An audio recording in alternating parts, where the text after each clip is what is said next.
Et surtout de trois des interactions auxquelles elles sont sujettes. C'est les trois interactions en fait qu'on peut tester en laboratoire. Ici, quand je parle de laboratoire, bien sûr, je parle des gros accélérateurs de particules, où on peut effectivement tester et produire ces particules-là et étudier leurs interactions. Et il se trouve que vous avez dû sûrement entendre parler de ça, parce que pour une fois c'était dans les journaux, c'était même à la télé. Il y a eu une découverte majeure qui s'est faite au CERN en juillet 2012. Et c'était la découverte de cette particule, qu'on nomme la particule de Higgs, et qui est assez, exceptionnelle, assez importante. C'est vraiment une découverte historique, c'est vraiment une avancée majeure, pas seulement dans la physique, moi je dirais même que c'est une avancée majeure dans l'histoire des sciences. Je crois que je n'exagérerai pas en disant ça, tout simplement parce qu'on avait un modèle qui décrivait ces trois interactions fondamentales, que je vais décrire avec certains détails tout à l'heure. Et c'est une construction qui s'est faite sur de longues périodes, sur 30-40 ans, où on a mis bloc par bloc tous les éléments pour décrire la nature de ces trois interactions-là. Et toute cette théorie-là reposait sur un pilier qui est la brisure d'une certaine symétrie. Donc là, pour laquelle je vais vous donner quelques indications, quelques explications. Et cette brisure de symétrie impliquait l'existence d'une particule complètement nouvelle, avec des propriétés uniques, et c'était justement ce boson de Higgs. Alors pendant 40 ans, on était, donc avec une théorie qui prédisait quelque chose, et ce quelque chose-là était hypothétique. Il y a eu une expérience qui a mis pas mal de temps aussi pour se mettre en place, parce que c'est pas toujours qu'on a affaire à, qu'on peut mettre en route un accélérateur de particules avec des énergies absolument fabuleuses. C'est une machine qui a été, pensée, conçue, et il a fallu 30 ans pour la mettre en opération, et elle a été pensée pour justement produire cette particule-là, et ça arrive quand même en science de temps en temps, on trouve, donc on a cherché, on l'a trouvé, on a découvert cette particule-là, et ça a été tellement, une espèce de, il y a eu un passage, un saut qualitatif assez important. On peut vraiment parler de avant le Higgs, c'est-à-dire le modèle standard, qui était juste une espèce de théorie qui, parmi d'autres, pour expliquer les choses. Et après le Higgs, cette théorie est devenue vraiment le modèle standard, la théorie qui est la plus à même d'expliquer ces phénomènes-là. Donc on peut vraiment parler de avant et après le Higgs. Alors, sauf que c'est pas parce que justement on a découvert le Higgs que finalement le modèle il est parfait. En fait, toute chose est perfectible, et en particulier en science, on ne peut pas dire que quelque chose est parfait, c'est-à-dire qu'il y a toujours moyen d'améliorer un modèle. Et donc, je vais vous parler de ce que ça implique aussi pour le futur de la physique des particules. Donc, comme il a été déjà indiqué, il y a eu déjà une petite introduction apparemment de mon collègue au laboratoire de physique théorique de Dorsey, Sébastien Descotes-Génon, sur le modèle, sur la physique des particules sur le modèle standard. Donc je pourrais peut-être aller un peu vite, tout dépendra de vous, dans la discussion ou la description de ces, par exemple des particules élémentaires, de leurs interactions, du modèle standard qui décrit trois de ces interactions-là, et peut-être être un peu plus, plus détaillé sur la physique du Higgs et les caractéristiques principales du collisionneur du LHC au CERN qui a permis sa découverte. Et surtout, de vous parler de ce qu'on imagine être la physique au-delà de ce modèle standard. Parce que, en particulier, c'est ça, sur ça que je travaille ces temps-ci, donc je pourrais vous résumer, grosso modo, ce à quoi on s'attendrait, au-delà de ce modèle. Mais avant tout ça, permettez-moi de prendre quelques minutes pour juste remettre, pour introduire le sujet, le remettre un peu dans une perspective un peu plus large, vous dire à peu près dans quel questionnement et problématique cette physique-là Gauche, oui. Oui, je vais à gauche et ça marche pas. D'accord, ok. Donc, il y a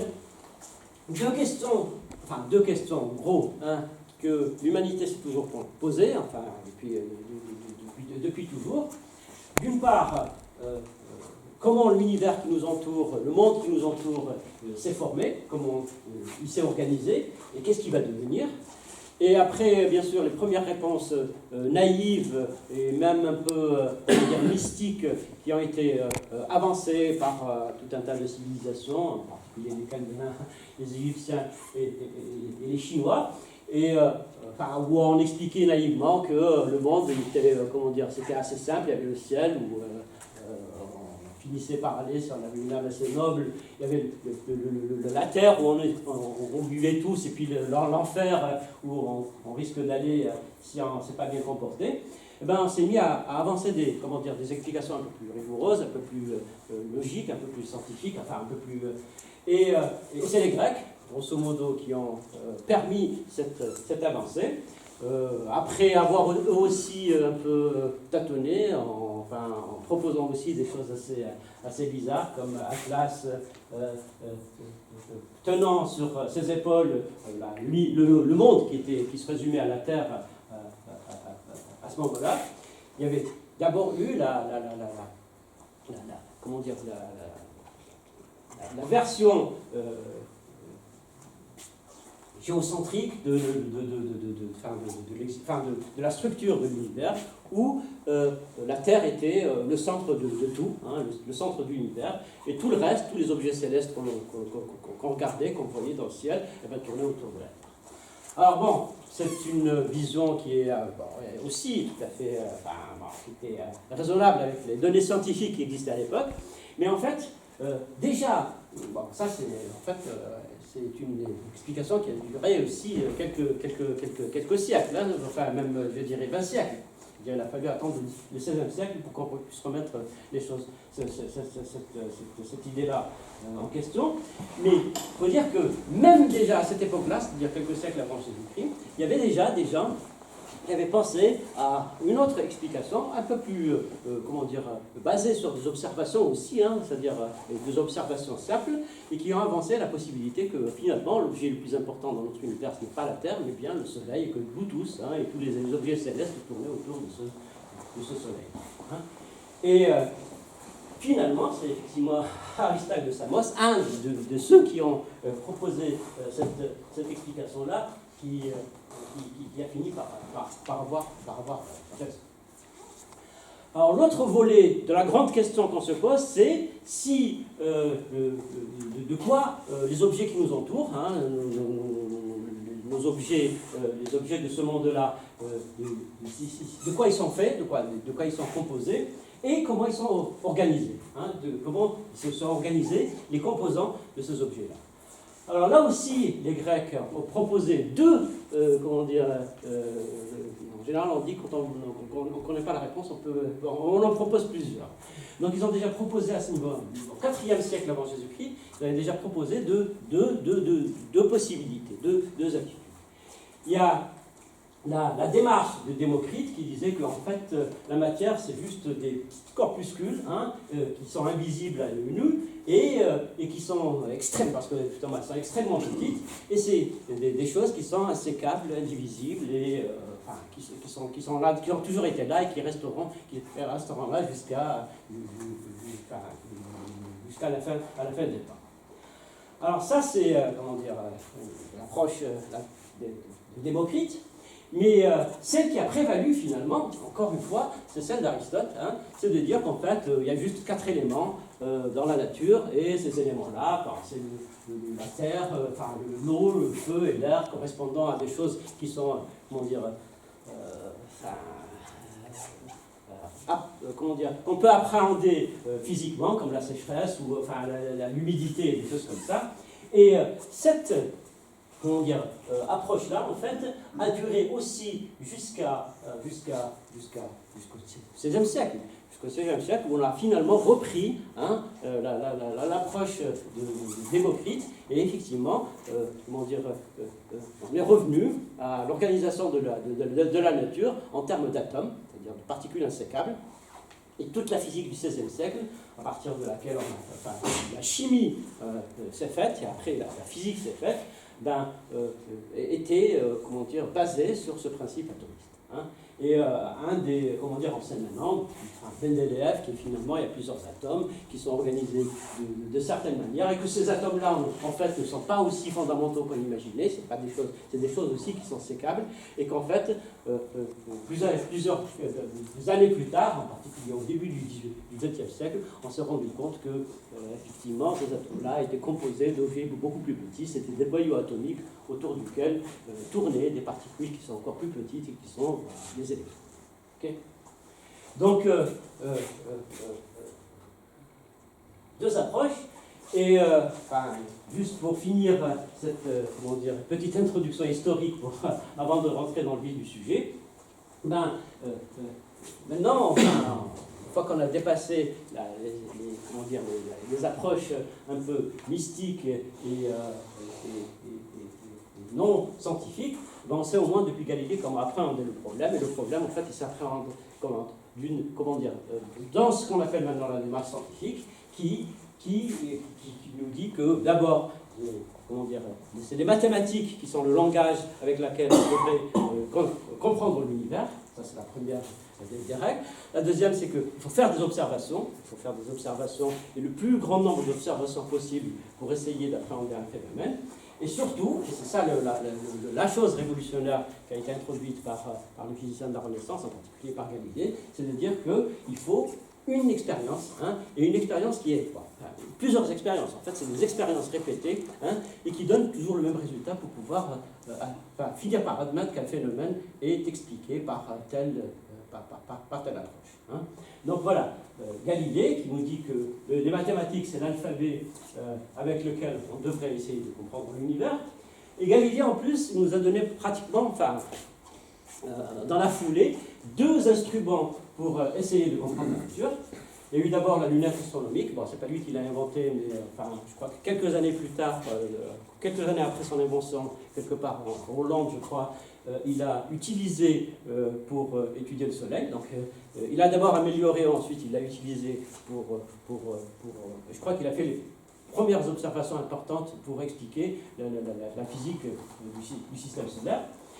Et en même temps, quelques années plus tard, il faudrait que je vérifie pour la chronologie, mais il a fait les expériences de la tour de Pise, en jetant des pierres de la tour de Pise, il a pratiquement fondé ce qu'on considère maintenant ce qu'on connaît maintenant comme la mécanique classique, c'est-à-dire la chute des corps, comment un objet, la cinématique et même la cinématique des objets. Alors, justement, là, pourquoi tout ce détour? En fait, c'est pour en venir à mon propos. Mon propos, c'est que finalement, les satellites, maintenant, qui sont en train de sonder les tréfonds de l'univers et de regarder comment les supernovas, les amas de galaxies, et tout ce gros, ces grosses structures dans l'univers, comment elles évoluent, comment elles se développent, comment elles se sont développées, c'est juste une espèce d'héritier, par exemple, le satellite Planck, qui est un énorme instrument scientifique et qui a, qui maintenant peut regarder des choses qui se sont passées il y a des milliards d'années. C'est juste l'avatar, si vous voulez, le descendant de la lunette astronomique.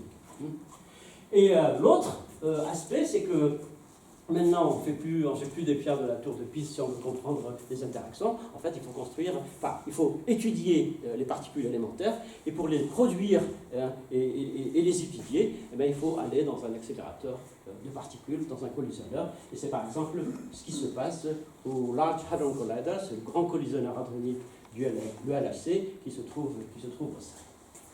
Alors il se trouve que quand on regarde les choses de manière un peu plus proche, on se rend compte que les deux démarches en fait sont complémentaires. D'une part, l'expérience du laboratoire, Galilée jusqu'à présent, nous a conduit à la structure maintenant fondamentale de la matière, c'est-à-dire de l'infiniment petit. Comme je disais tout à l'heure, l'atome, on s'est rendu compte que ce n'est pas tout à fait un objet sécable, un objet fondamental. En fait, il est composé d'un noyau atomique, qui lui-même, en fait, le noyau atomique est composé de protons et de neutrons. Les protons, c'est des charges positives et les neutrons n'ont pas de charge électrique. Hein. Et ça, c'est la grosse structure. Et des électrons qui tournaient autour, qui orbitaient autour de ce noyau atomique. Alors, ces électrons-là, c'est 2000 fois plus léger que le noyau atomique, mais il se trouve qu'en fait, même les noyaux ne sont pas tout à fait fondamentaux. En regardant, en sondant la matière, enfin ces noyaux-là, de plus petite distance, on se rend compte qu'en fait, ils sont formés de particules encore plus fondamentales, hein, et qu'on appelle des quarks. Hein. C'est des particules, en fait, qui apparaissent sous trois versions, hein, et qui ont, enfin, et ont comment dire, qui apparaissent aussi sous deux formes différentes, des particules qui ont des charges électriques fractionnaires, et en particulier, il y a des quarks qu'on appelle U, pour up, pour O en anglais, qui ont des charges de 2 tiers, de plus de tiers, et puis, d'un autre côté, des particules qui ont des charges de moins 1 tiers. Et la combinaison de ces deux particules-là, de ces types de particules, peut donner soit une charge 1, quand on met 2 quarks U et un quark D, ça donne une charge électrique 1, c'est ça un proton, et on peut aussi avoir un neutron si on met un seul quark U et 2 quarks D, de manière à ce que la somme des charges soit égale à 0. Donc voilà, on a l'atome, on a l'atome qui comporte, comme on disait, des noyaux, hein, et ces noyaux-là sont faits de quarks, et il se trouve que les énergies, hein, comment dire, où cette physique-là commence à devenir, intéressante, c'est pratiquement des énergies du giga-électronvolt, c'est-à-dire quelque chose de l'ordre de 10 puissance 9 électronvolts. Alors que là, au LHC, dans ce collisionneur hadronique qui est en opération maintenant au CERN, en fait, on regarde des choses qui sont à peu près de 1000 fois cette énergie-là. 1 giga-électronvolt, c'est la masse du proton ou la masse du neutron. En fait, les deux ont pratiquement la même masse. Et là, on est en train de sonder des énergies, enfin de sonder ces particules-là à des énergies qui sont à peu près 1000 fois plus grandes. Et comme il y a cette relation, très importante entre l'énergie et la longueur, en fait, la longueur d'onde des objets, à très haute énergie, en fait, on est en train de sonder des distances qui sont très petites. Hein. C'est-à-dire que si on va à haute énergie, il fallait aller à des énergies du jet, hein, de manière à pouvoir voir des choses qui sont de l'ordre de la taille du noyau. Mais là, on est à près 1000 fois au-dessus. Alors ça, c'est d'un côté. Et de l'autre côté, l'observation du ciel par les satellites, hein, nous a donné plus ou moins maintenant, pas seulement par les satellites, mais après ça s'est fait, ça commence à se faire par des lunettes astronomiques, mais aussi par d'autres outils. On nous a donné maintenant l'histoire de l'univers, et on sait maintenant que l'univers a été le produit d'une énorme explosion, le fameux Big Bang, qu'il est passé par une période, tout à fait au début, par une période, ça fait 13 milliards d'années. 13 milliards d'années, en fait, c'est, si vous voulez, à l'instant, si vous voulez, si on prend ce moment-là comme le début de l'univers, hein, très vite après, quelque chose comme 10-43 secondes, c'est-à-dire vraiment très vite après, il y a eu cette période d'inflation. Et puis, à un moment, on avait une espèce de soupe de particules, hein, qui était plus ou moins libre, hein, plus ou moins libre. Sauf que c'est dans un environnement extrêmement dense et extrêmement chaud. N'oubliez pas que, justement, l'univers était petit, extrêmement petit à ce moment-là, hein, et extrêmement dense, et donc extrêmement chaud, hein, des températures absolument gigantesques, fabuleuses, et que, en évoluant, en s'expandant, on ne dit pas en s'expandant, mais en évoluant, en étant en expansion, l'univers se refroidissait, et les particules, au lieu de gigoter comme dans une soupe, elles ont fini par avoir une espèce d'inertie, hein, et au bout d'un certain temps, hein, bien longtemps après, elles ont commencé à s'accréter, former des choses qui sont un peu complexes, comme des atomes, hein, et les atomes ont commencé à s'accréter aussi pour former de la matière, en particulier former des planètes, des galaxies, des systèmes solaires, des galaxies, etc. Okay. Alors il se trouve que à cette énergie-là, parce qu'il y a aussi une relation entre l'énergie et, si vous voulez, le temps à partir duquel,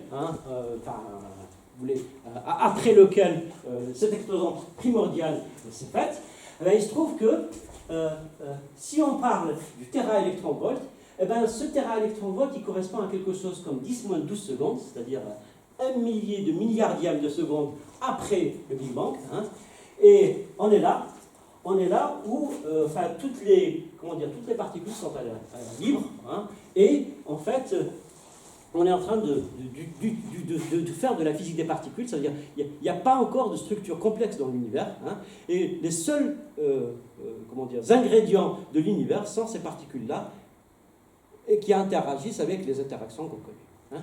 Donc en fait, le LHC, non seulement il nous décrit ce qui se passe aussi dans l'atome, mais il nous décrit exactement aussi qu'est-ce qui s'est passé à ce 10 puissance moins 12, en ce temps particulier de l'histoire de l'univers. Et donc, on peut faire de la physique des particules, et justement, c'est ça qui est intéressant, parce qu'en fait, moi, je suis de la physique théorique, mais bon, en principe, je suis censé ne m'intéresser qu'à ce qui se passe dans les collisionneurs, mais en fait, un de mes boulots aussi, c'est de faire de la cosmologie, tout simplement parce que ce qu'on est en train d'étudier auprès des accélérateurs sert tout à fait à expliquer l'univers en ce temps reculé, à 10-12 secondes après l'explosion primordiale. Donc l'intérêt justement de cette, c'est une conjoncture assez particulière où en fait l'énergie qui est produite au LHC c'est exactement la même qui est intéressante pour parler par exemple, appréhender des choses comme la matière noire ou l'énergie noire dans l'univers. Enfin, au moins la matière noire dans l'univers, parce que tout ça, en fait, ça s'est fait à un moment où l'univers n'était formé que de particules, et les choses qui intervenaient étaient les interactions fondamentales qu'on étudie auprès des accélérateurs. Voilà, ça me mène maintenant à il y a un problème avec ça.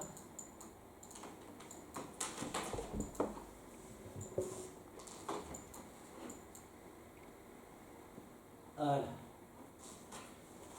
Ça m'amène à vous décrire maintenant ces interactions fondamentales que j'ai mentionnées plusieurs fois et que je n'ai pas encore introduites. Mais bon, je suppose que vous êtes au courant. Il y en a 4, quatre interactions fondamentales dans la nature.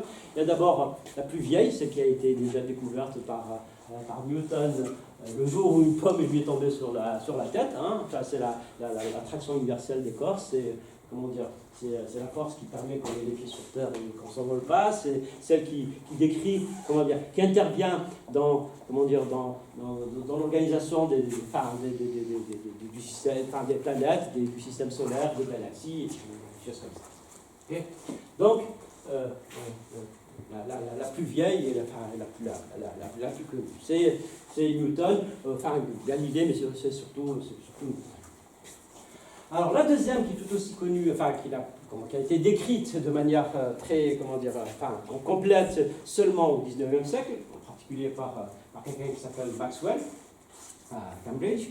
Alors c'est l'interaction électromagnétique, c'est comme une espèce d'interaction qui prend en compte la physique des particules qui sont électriquement chargées, et qui, par un mécanisme qui est à peu près similaire aussi,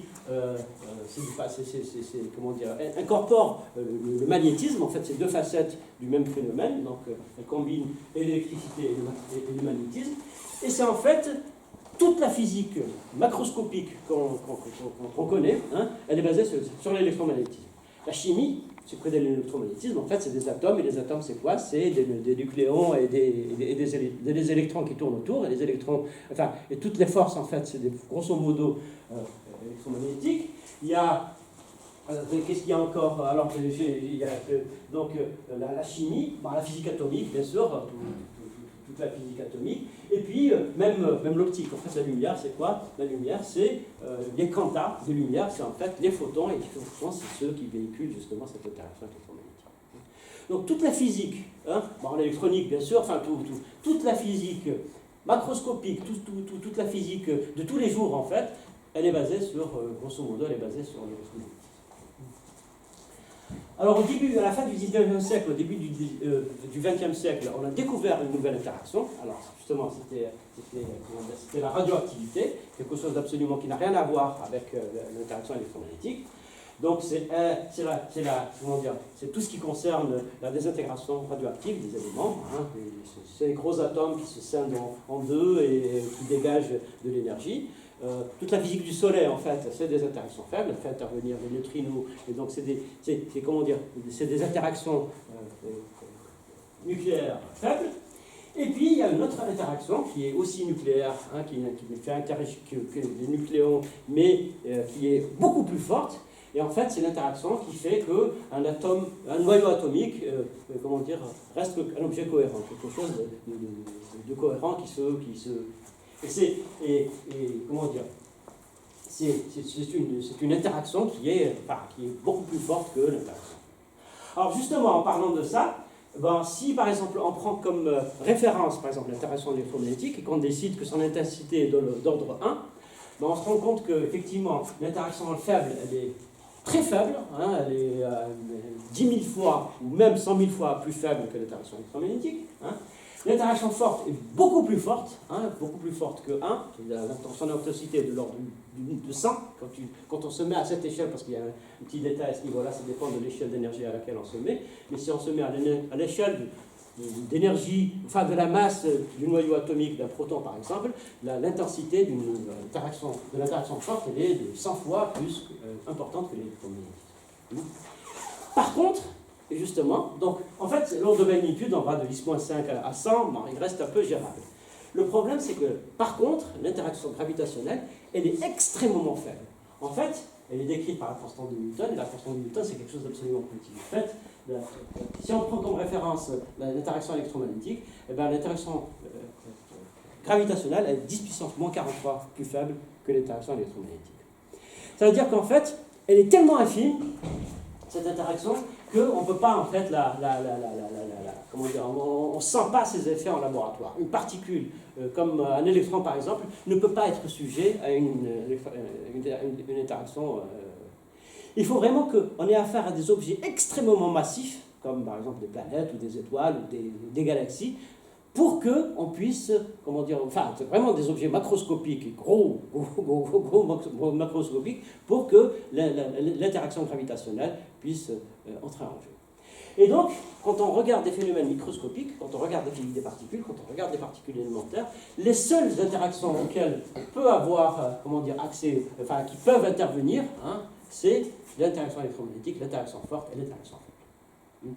Donc, en physique des particules, pour le moment, bien sûr, on a des théories, mais on ne peut pas les tester. Pourquoi? Parce qu'on est à des échelles d'énergie où l'interaction gravitationnelle n'entre pas du tout en ligne de compte.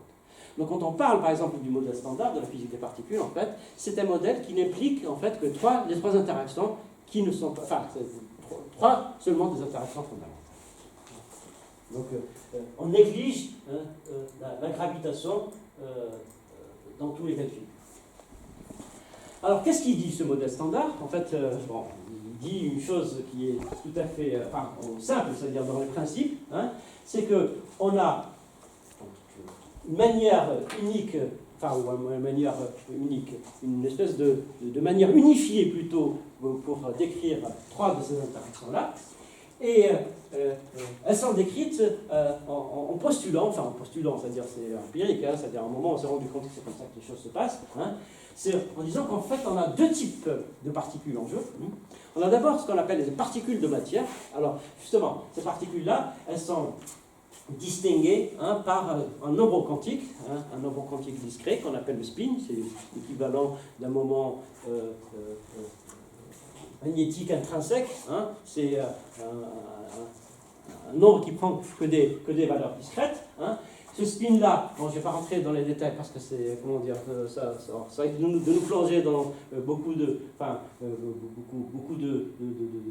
choses qui ne sont pas le sujet principal. Donc, il y a des particules de spin 1,5, qui sont demi-entiers, qui sont ce qu'on appelle des fermions, et des particules de spin 1 qui sont ce qu'on appelle des bosons. En fait, le spin détermine les propriétés vie collective, si on peut dire, des particules. Les particules de spin 1,5 obéissent à une certaine statistique où en fait ils ne peuvent occuper qu'un seul état quantique, hein, c'est la statistique de Fermi-Dirac, c'est des gens, par exemple, c'est des particules qui sont un peu individualistes, alors que les bosons en fait obéissent à une statistique qui leur permet en fait d'occuper ensemble le même état physique. Hein. Donc, grosso modo, sans rentrer dans les détails, hein, le spin détermine le comportement social, si on peut dire, des particules. Donc, on a ce qu'on appelle les particules de spin 1,5, donc c'est des fermions qui obéissent à la statistique de Fermi, donc c'est des individualistes, hein, et qui sont ce qu'on appelle les particules de matière, hein, qui sont l'électron et tous ses cousins. En fait, si on regarde de près, ces particules de matière-là apparaissent en trois familles, trois répliques. Il y a la première famille qui sont différentes en fait juste par la masse, hein, je vais y venir. Donc il y a la première famille, c'est la matière ordinaire, c'est celle qu'on voit dans les atomes, dans la vie de tous les jours, si on peut dire. Voilà. Donc il y a l'électron, qui a une charge électrique moins 1.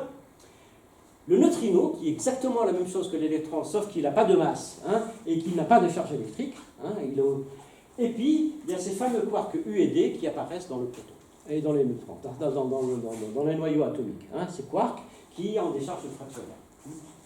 Alors, ces particules-là sont très légères. En fait, il y en a une qui n'a pratiquement pas de masse. L'électron, il est très léger, il est à peu près 2000 fois plus léger qu'un proton. Et puis le U et le D, en fait, ils sont aussi très légers. Hein, et parce qu'ils forment peut-être effectivement les protons et les neutrons, mais ils sont très légers parce que la masse en fait, du proton et du neutron, en fait, c'est l'énergie de liaison en fait, qui donne la masse. Hein, cette masse énorme qui est de 1 gigaélectronvolt, elle ne vient pas de la masse de ces particules-là, qui sont en fait un millier de fois plus faibles, mais elle vient juste de l'énergie de liaison de ces particules. Donc, ça reste quand même des masses assez faibles. Maintenant, il y a d'autres familles. Donc, la deuxième famille, c'est ce muon, hein, qui est exactement la même chose que l'électron, sauf qu'il a une masse qui est 200 fois plus grande. Hein, donc, 100 fois plus grande, c'est exactement. Il obéit exactement aux mêmes interactions. Ce neutrino-là, qui est le cousin de neutrino électronique, et puis deux quarks, hein, qu'on appelle C et S. Hein, et puis une troisième famille où on a exactement la même réplique, hein, la même structure, un lepton qui est le cousin de l'électron qui s'appelle le tau, un neutrino et puis deux quarks T et B. Hein. Alors, je disais donc ces trois familles-là, c'est la même chose, enfin que sont identiques, sauf que les masses sont extrêmement variées. Hein. Si on prend ces quarks-là, eh ben, la différence de masse entre le quark le plus léger et le quark le plus lourd c'est ce qu'on appelle le quark top, elle est à peu près d'un facteur 10 puissance 5. C'est-à-dire 100 000 fois, le quark top est 100 000 fois plus grand, plus lourd qu'un quark plus. Donc ça fait quand même une sacrée plage. Et pareil, entre un électron et un tau, c'est à peu près un facteur de l'ordre de 10 000. Hein. Donc on a affaire en fait aux mêmes particules, sauf que les masses sont différentes. Enfin, j'insiste un peu sur cette histoire de masse parce que je vais en venir un moment au X. Hein. Donc voilà. Alors qu'est-ce qui se passe? Ces particules-là interagissent en échangeant des particules de spin 1, des bosons, et ces particules-là, on les appelle des particules de force. Et l'idée, c'est que, par exemple, parmi ces particules-là, il y a le photon, qui est le quanta de l'interaction électromagnétique. En fait, c'est les électrons s'échangent, interagissent en échangeant des photons. Les gluons, qui sont les quantas de l'interaction forte, donc les quarks qui sont sujets à l'interaction forte. Alors, il se trouve que... toutes ces particules-là sont, ce qu'on appelle les leptons, sont sujets juste à l'interaction faible, hein, ne sont pas sujets à l'interaction forte, alors que les particules en rouge, les quarks, sont sujets aux interactions fortes, hein, mais toutes les particules sont sujets à l'interaction faible, et sauf les neutrinos, tout le monde est sujet à l'interaction électromagnétique, parce que toutes les particules, à part les neutrinos, sont chargées. D'accord ? Donc, le gluon, c'est celui qui fait le médiateur des interactions fortes, et le W et le Z, c'est deux bosons, hein, deux particules de spin 1, sont les médiateurs de l'interaction. Alors, qu'est-ce qui se passe? Il se passe que, donc, les particules de matière interagissent en échangeant des particules de force. Et il y a peut-être une illustration qui permet un peu de comprendre ça. C'est cette fameuse histoire de deux personnes sur une barque, hein, et qui s'échangent une espèce de gros ballon, hein, Et il y en a un qui le lance, un qui recule, enfin l'effet de recul, enfin comme l'effet de recul du canon, hein. Et puis la personne qui le reçoit, elle le reçoit et elle recule aussi, parce qu'il y a eu quelque chose qui l'a fait reculer. Alors, imaginez par exemple que cette balle-là soit très petite et qu'elle soit invisible, on aurait vu deux personnes reculer, hein, donc interagir, si on peut dire, hein, en s'échangeant une particule qui est cette balle. Hein. Naïvement, c'est à peu près ce qui se passe. Donc, deux électrons peuvent interagir, par exemple, diffuser en échangeant un photon. Un muon peut, par exemple, se désintégrer en électrons en échangeant un boson, par exemple, W. Hein, c'est-à-dire, ce qui se passe, c'est qu'un muon peut devenir un électron, donc là, il est vraiment interagi, il a même changé de nature, en émettant, ou en échangeant un boson de l'interaction faible, et puis des quarks peuvent interagir en s'échangeant ces fameux gluons. D'accord? Alors, il existe un autre type de particules, mais c'est mon propos de vous d'expliquer. Alors là, je ne vais pas rentrer dans les détails parce que déjà, il commence à faire un peu tard. D'ailleurs, peut-être qu'il faut un moment me dire d'arrêter parce que sinon, je peux m'oublier. Donc, il n'y a pas de problème. Allez-y. Ma vie. Donc, si à un moment, il faut. Donc, juste pour être, complet, laissez-moi vous dire que ce modèle-là, en fait, il est basé sur 4 piliers. Hein, 4 piliers, 4 vraiment gros piliers. Et je vais, très vite passer en revue. D'abord, comme toute théorie qui se respecte, toute théorie microscopique, je préfère en fait parler de toute théorie microscopique qui se respecte, il faut qu'elle obéisse aux lois de la mécanique quantique. Alors, je ne vais pas rentrer dans les détails, mais deux fondamentaux de la mécanique quantique, c'est que d'abord, à tout corps est associé une fonction, une onde, à toute particule est associée une onde. Par exemple, ça c'est vraiment le verbal depuis, c'est même pas encore de la mécanique quantique, c'est de la mécanique ondulatoire, c'est vraiment de Broglie dans les années 20, déjà avant donc toute particule correspond à un champ, par exemple un électron, on lui associe une fonction d'onde, ou un champ électronique. À un photon, on associe un champ électromagnétique, et parce que, justement, c'est un phénomène ondulatoire, c'est-à-dire il y a un comportement ondulatoire des particules, il n'y a plus de déterminisme parce que finalement tout devient une question de probabilité. C'est là où la fonction d'onde est, la particule est localisée, mais cette fonction d'onde elle est étalée, hein, et donc finalement il n'y a pas de probabilité à 100% pour qu'une particule soit à un autre point. Donc je ne vais pas rentrer là-dedans, mais par contre, le deuxième principe qui est beaucoup plus important pour nous, en particulier en physique des particules, dans la physique des accélérateurs, c'est le fameux principe d'incertitude d'Heisenberg qui nous dit qu'on ne peut pas en fait connaître de manière précise, absolument précise, ou rigoureusement précise, hein, la position et l'impulsion d'une particule. Hein. En fait, le produit des deux incertitudes, des incertitudes sur les deux quantités, il doit être supérieur à une quantité qui s'appelle h bar sur 2. H bar, c'est une constante de Planck, c'est vraiment très petit. Hein. Donc, en principe, dans la vie de tous les jours, la constante elle est tellement petite qu'on ne se rend pas compte du problème. Mais si on regarde des particules et on regarde des énergies justement, donc on regarde des énergies où cette constante-là n'est plus aussi négligée. Donc si, à un moment ou à un autre, on veut mesurer d'une manière extrêmement précise, par exemple, l'énergie d'une particule, on se rend compte que l'incertitude sur le temps est quelque chose d'absolument énorme, absolument infini. Hein. Et ça, c'est, ça a, une conséquence absolument importante, majeure pour ce qui est de la physique des particules. C'est-à-dire qu'on peut avoir ce qu'on appelle des fluctuations quantiques. C'est-à-dire, par exemple, on peut créer, pendant un instant extrêmement petit, un temps extrêmement faible, on peut créer des phénomènes qui, en principe, violeraient certaines lois de la physique. Hein. Tout simplement parce que, il y a ce principe d'incertitude qui nous permet de faire des choses qui, en principe, ne devraient pas être tolérées. En particulier, par exemple, je peux avoir un photon qui a une énergie extrêmement faible, par exemple, qui peut créer une espèce de paire de particules, en fait, d'une particule et d'une antiparticule, même pour des particules et antiparticules extrêmement lourdes, non seulement, par exemple, des électrons et des positrons, mais aussi, par exemple, des quarks top qui sont infiniment plus lourdes.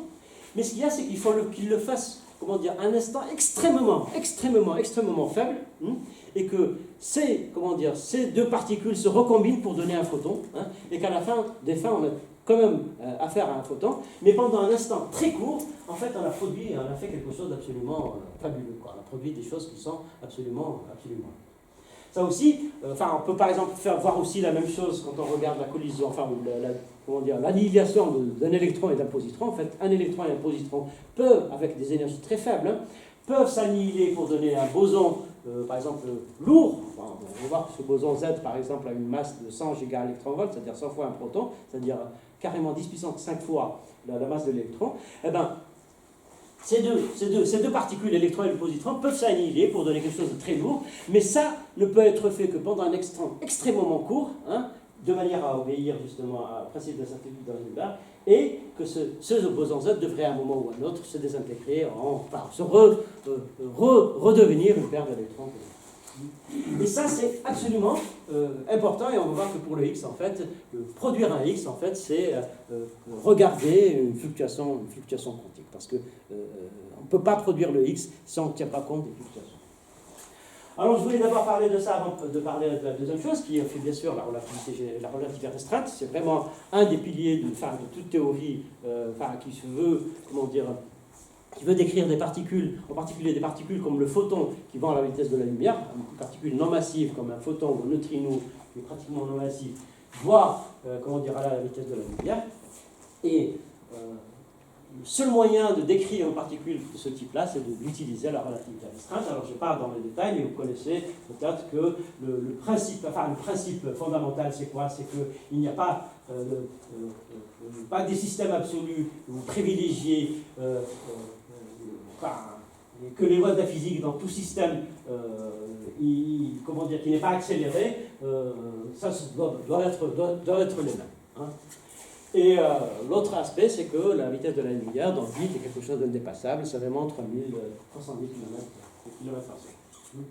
Alors ça a des implications majeures en physique des particules, et une implication, c'est que d'abord, le photon doit voguer à la vitesse de la lumière, il va avec la vitesse v égale c.